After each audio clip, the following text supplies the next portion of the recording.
કરીશું લોકસભા ચૂંટણીને લઈને કોંગ્રેસ એમએલએ પૂર્વ એમએલએને ચૂંટણી મેદાનમાં ઉતારશે। બનાસકાંઠાથી ગેનીબેન ઠાકોર ચૂંટણી લડશે તે નક્કી માનવામાં આવી રહ્યું છે। ગેનીબેન ઠાકોરને ચૂંટણી લડવાની તૈયારી કરવાની સૂચના આપી દેવામાં આવી છે। તો લોકસભાની ચૂંટણી લડવાનું મન બનાવી ચૂકેલા અને પક્ષ તરફથી જેમને મૌખિક સૂચના અપાઈ છે તેવા ગેનીબેન ઠાકોરે ચૂંટણી પ્રચારના શ્રી ગણેશ શિવરાત્રીના પવિત્ર દિવસથી જ શરૂ કરી દીધા છે। વાવના ધારાસભ્ય અને સતત 2 વાર વિધાનસભાની ચૂંટણી જીતનાર ગેનીબેને પાલનપુરમાં શિવ મંદિરની અંદર પૂજા અર્ચના કરવાની સાથે જ ચૂંટણી લડવાની તૈયારીઓ કરી અને શંખનાદ કર્યો। જો બનાસકાંઠાથી ઠાકોરના સ્થાને અન્યને કોંગ્રેસ ઉતારે તો ગેનીબેનને પાટણ બેઠકથી ચૂંટણી લડાવાય તેવી પણ પૂરી શક્યતા છે। જો કે બનાસકાંઠાની બેઠકથી ગેનીબેન ઉમેદવારી કરે તો અહીં કોંગ્રેસ વતી ઠાકોર સમાજની મહિલા ગેનીબેન અને ભાજપ તરફથી ચૌધરી સમાજની મહિલા એવા ડોક્ટર રેખાબેન વચ્ચે સીધો જંગ જામવાનું નક્કી છે। તો આજથી જ પ્રચારના શ્રી ગણેશ ગેનીબેન કરી ચૂક્યા છે। આજે મહાશિવરાત્રીના દિવસે સૌપ્રથમ તેમને શિવ મંદિરની અંદર પૂજા અર્ચના કરી અને આ રીતે તેમને આજથી પ્રચારના શ્રી ગણેશ શરૂ કરી દીધા છે। તેમને સૂચના આપી દેવામાં આવી છે કે તેઓ ચૂંટણી લડશે। બનાસકાંઠાથી ગેનીબેન ચૂંટણી લડશે તે નક્કી માનવામાં આવી રહ્યું છે। કોંગ્રેસ એમએલએ પૂર્વ એમએલએને લોકસભા ચૂંટણી મેદાનમાં ઉતારવા જઈ રહી છે ત્યારે ગેનીબેનને બનાસકાંઠાથી ચૂંટણી લડવાનું નક્કી માનવામાં આવી રહ્યું છે। આજે મહાશિવરાત્રીના દિવસે તેમણે ભગવાન શિવના આશીર્વાદ સાથે પ્રચારના શ્રી ગણેશ કર્યા।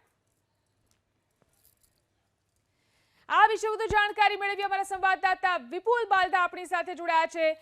વિપુલ, જ્યારે સંકેત આપી દેવામાં આવ્યા છે ગેનીબેનને ચૂંટણી લડવા અંગે, કઈ રીતે તેમણે પોતાનો પ્રચાર શરૂ કર્યો છે? જી, ગેનીબેન ઠાકોર આજે વહેલી સવારે ભગવાન શિવના દર્શન કર્યા બાદ તેમણે મીડિયા મિત્રોને જણાવ્યું હતું કે તેઓ તૈયાર છે, પાર્ટીમાંથી આદેશ આપશે તો ચોક્કસ તેઓ ચૂંટણી લડશે। આપણી સાથે ગેનીબેન ઠાકોર જ છે, તેમની સાથે વાત કરીશું। બેન, જે પ્રકારે માહિતી મળી રહી છે કે આપની બનાસકાંઠા બેઠક ઉપર ચૂંટણી લડવાની નામ નિશ્ચિત છે, આપને કોલ આવ્યો કે નહીં? સૌ પ્રથમ તો આજે શિવરાત્રિના સુપ્રસંગે આપણો એક ધાર્મિક તહેવાર છે, આપ સૌને શિવરાત્રિની શુભકામનાઓ પાઠવું। સાથે આજે આંતરરાષ્ટ્રીય મહિલા દિવસ છે એટલે તમામ મહિલાઓને પણ આંતરરાષ્ટ્રીય મહિલા દિવસની શુભકામનાઓ પાઠવું છું। વાત રહી શિવના દર્શન કરવા, તો હું એક જ શિવના દર્શન કરવા નથી ગઈ, હર કોઈ શિવના દર્શન કરવા માટે જાય। આસ્થા અને આજે આપણો એક ધાર્મિક તહેવાર હોય તો સ્વાભાવિક છે કે બધા દેવોના દેવ મહાદેવ એના દર્શન કરવા માટે જાય ને દરેકની મનોકામના ભગવાન ભોળાનાથ શિવ કરે એવી હું બધાને પ્રાર્થના કરું છું ને મેં પણ પ્રાર્થના કરી છે કે સમગ્ર વિસ્તારના લોકો, તમામ લોકો હળીમળીને ભાઈચારાની ભાવના રહે અને એવા કાર્યો કરે કે જેમ શિવ પરિવાર એ ત્રીજી પેઢી સુધી પૂજાય, એમના કાર્યો એમના લોકો પ્રત્યે જે એક પ્રેરણા પૂરી પાડી સહન કરવાની વાત હોય, જે કોઈને અપનાવે એને શિવ અપનાવે, આવા અનેક આપણે શાસ્ત્રો અને પુરાણોના આધારે એમના ઉપરથી પ્રેરણા લઈને શ્રદ્ધા રાખતા હોઈએ છીએ। વાત રહી લોકસભાની ચૂંટણીની, તો બનાસકાંઠા જિલ્લો અમારો કાયમી કોંગ્રેસનો ગઢ છે। અમારા જે કંઈ માગણીના ઉમેદવારો હતા એમની પણ એક જ વાત આવી છે, દિનેશભાઈ ગઢવી હોય, રાજુભાઈ જોશી હોય, તો અવારનવાર અમે એકાબીજાએ સંકલન કરવા માટેના પ્રયત્નો કર્યા છે। એમણે પણ પ્રયત્નોના અંતે અમારો એવો નિર્ણય છે કે બનાસકાંઠામાં મહિલાના નાતે જો સામે ભારતીય જનતા પાર્ટીએ મહિલાને ટિકિટ આપી હોય ત્યારે બનાસકાંઠા જિલ્લામાં કોંગ્રેસ પાર્ટી પણ મહિલાને ટિકિટ આપે એવી અમારા માગણીદાર ઉમેદવારોની, લોકોની અને કોંગ્રેસના કાર્યકરોની માગણી છે।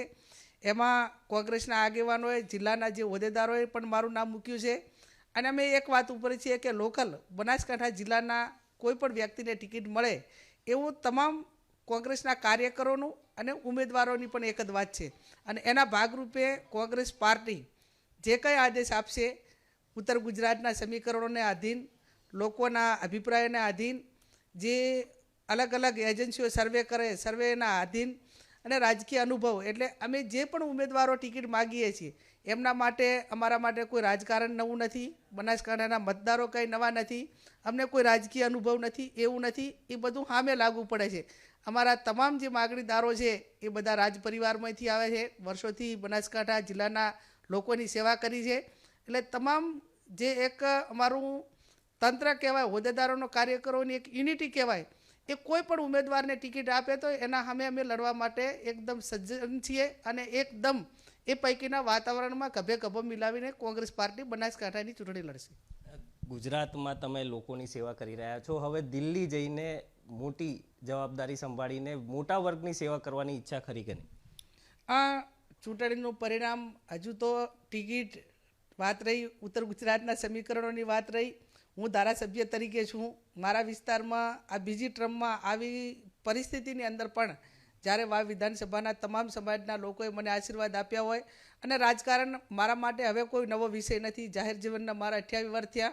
એટલે સ્ટેપ બાય સ્ટેપ જ્યાં પણ જે જવાબદારી પક્ષકીય હોય, ચૂંટાયેલા પદાધિકારી તરીકેની હોય કે કોઈ સંસ્થાઓમાં મારી જવાબદારી હોય, તો એ મેં ખંતથી, નિર્ભયથી અને જ્યારે કોઈ પણ ક્ષેત્રની અંદર કોઈ અન્યાય કરે તો અન્યાય સામે લડવા માટેની જે મેં પૂરેપૂરી તાકાતથી લડી અને સામેની વ્યક્તિને એને પ્રોટેક્શન પૂરું પાડવાનું હોય, ન્યાય અપાવવાની વાત થાય. અને ક્યારેક કોઈ પણ વ્યક્તિ કે રાજકીય આગેવાનો ઉપર એના પક્ષના આગેવાનો હોય કે પ્રજા અમુક ગેરંટી હાથે વિશ્વાસ મૂકતા હોય છે, ભરોસો મૂકતા હોય છે. અને મારા ઉપર મારા મત વિસ્તારના તમામ સમાજના લોકોને, કોંગ્રેસના આગેવાનોને એક વિશ્વાસ, ભરોસો કે આ ક્યારેય પણ મતદારો જોડે કે પક્ષના આગેવાનો કે કોંગ્રેસ પાર્ટી સાથે એ ગદ્દારી બેન નહીં કરે એવો એક દ્રઢ મનોબળ સાથે એમનો વિશ્વાસ છે. એ વિશ્વાસ ટકી રહે એ જ હું આજે આ શિવરાત્રિ નિમિત્તે ભગવાનને પ્રાર્થના કરું છું. કેટલા તમને વિશ્વાસ છે, કેટલી શ્રદ્ધા કે જે તમામ લોકો એટલે તમામ કાર્યકર્તાઓ જે છે બનાસકાંઠાના એક જ નામ બધાએ સજેસ્ટ કર્યું છે કે મહિલા ઉમેદવારને હવે ભાજપે ટિકિટ આપી છે તો મહિલા ઉમેદવાર કોંગ્રેસના ગેનીબેન ઠાકોર જ હોવા જોઈએ, અને જો નામની જાહેરાત થાય તો કેટલા તૈયાર? કેટલીક વાર રાજકીય ગતિવિધિઓ હોય, એના સમીકરણ હોય, એ જ્યાં સુધી આખરી નિર્ણય ન લેવાય ત્યાં સુધી એક જવાબદાર આગેવાન તરીકે મારે કોઈ સ્ટેટમેન્ટ આપવું એ હું બરાબર યોગ્ય ગણતી નથી. પણ હું મારી બનાસકાંઠાની જનતાનો એટલા માટે આભાર માનું કે કોઈ પણ ગામ, કોઈ પણ તાલુકા આજે સમગ્ર કોંગ્રેસના કાર્યકરોએ એક નામ સાથે જ્યારે એમને એમ સામેથી કીધું હોય કે તમારે ગેનીબેનને ટિકિટ આપવી જોઈએ અને બેન બહુમતી સમાજમાંથી આવે છે, આજ સુધી બનાસકાંઠા જિલ્લામાં ક્યારે પણ ઠાકોર સમાજને કોઈ પક્ષે ટિકિટ આપી નથી. તો એક જાતિવાદી રાજકારણ સામે એક આવનાર સમયમાં કોંગ્રેસ પાર્ટીનું પૂરું પ્રોટેક્શન મળે. જી